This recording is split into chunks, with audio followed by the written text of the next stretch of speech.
First off, you competed in the Olympic Games before. How was your experience as an athlete? How did they treat you? How did they accommodate you?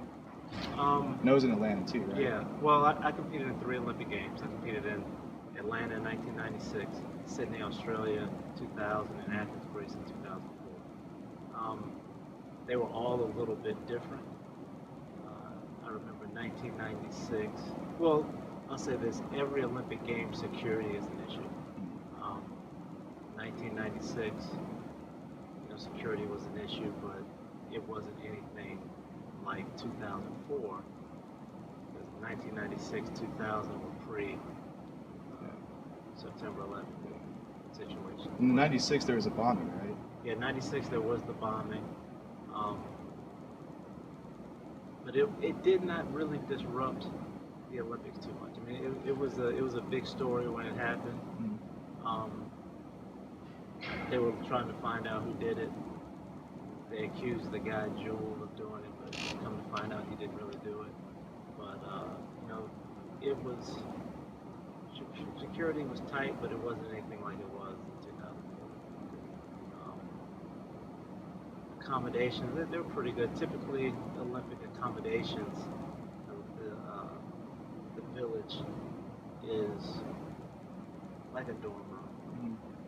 They give a roommate or two, depending on how they configure things. But it's always pretty fun. And you have a bunch of young people hanging out for 2 weeks. A bunch of very talented people. Yeah. Um, well, you kind of answered the question, but were you warned of anything before competing overseas? And what measures did the Olympic Committee take to keep you safe and keep you out of harm's way? Um, 1996 and 2000, there weren't any like real warnings. It was just general safety. Mm. Um, 2004, they kind of told us the USOC kind of told us to be careful. We had a training camp on the island of Crete in Greece, and we had a security detail that was there taking care of us. They told us the Navy was out in the water, just kind of ready in case something ever happened. They could, I guess, come up on the beach and rescue us. But yeah, security definitely 2004 in Athens, Greece was a lot tighter.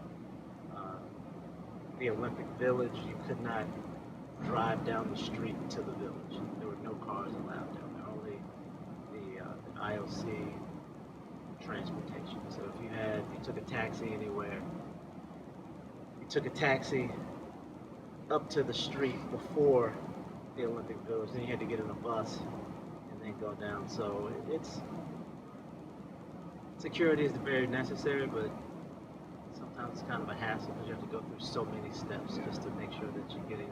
You had to make sure you had your credential. If you didn't have your credential, you were not getting into the village, no matter what. So you definitely felt safe. Yeah, I felt Okay. safe. Yeah. That's good. Kind of answered one of my other questions. So, um, are you aware of the concerns surrounding the Olympics in Rio this year? And, do you have any colleagues or friends that are competing, and have they voiced any concerns? I'm not. I'm not really up to date with all the concerns. I mean, I know the biggest thing that I've heard about in the media is the Zika virus. Mm-hmm. I do know people that are training for the Olympic Games, and it's something that people are concerned about. But I think the assumption is that by the time the Olympics roll around, they'll have it fixed. Um, that they, and the reason why people feel like that is because with the Olympics being such a huge stage, there's so many resources from Brazil, from other countries, from all around the world that the show has to go on, and that they will do whatever it takes to make sure that everyone is safe. So you feel good about it ultimately. For the most part, I feel good about it. I mean,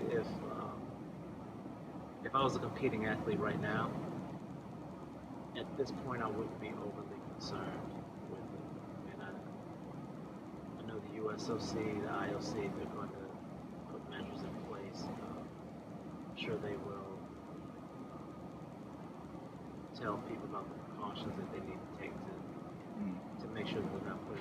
themselves at risk. And as a former Olympian and just an athlete in general, what would you suggest for the Olympic Committee and the city of Rio to have safe games?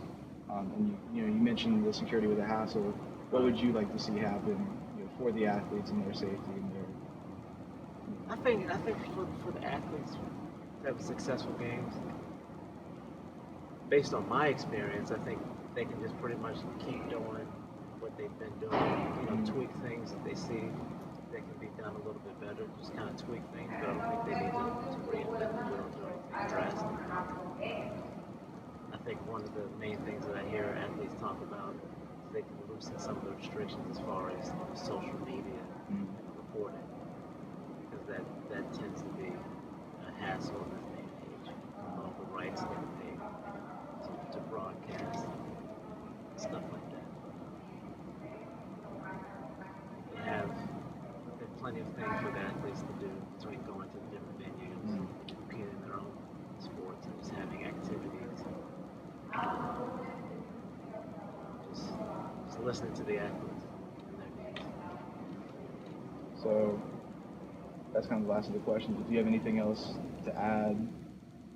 I like how you said the show goes on. Yeah. So with all of our research, we feel pretty dark about it all. We wrote each 2,000 words about something negative, and it's nice to see someone talk about the positive. So do you have anything to add? Anything that you feel needs to be said about the Olympics, or? Well, I think the Olympics is a great event because it brings together people from all around the world. Regardless of political affiliation, brings all races, genders. I mean, just people from all walks of life, different shapes, sizes, and colors. Puts everybody on the same stage, and everybody is one. Everybody's part of that Olympic family. I think that's it. Thank you so much. I appreciate it for the time.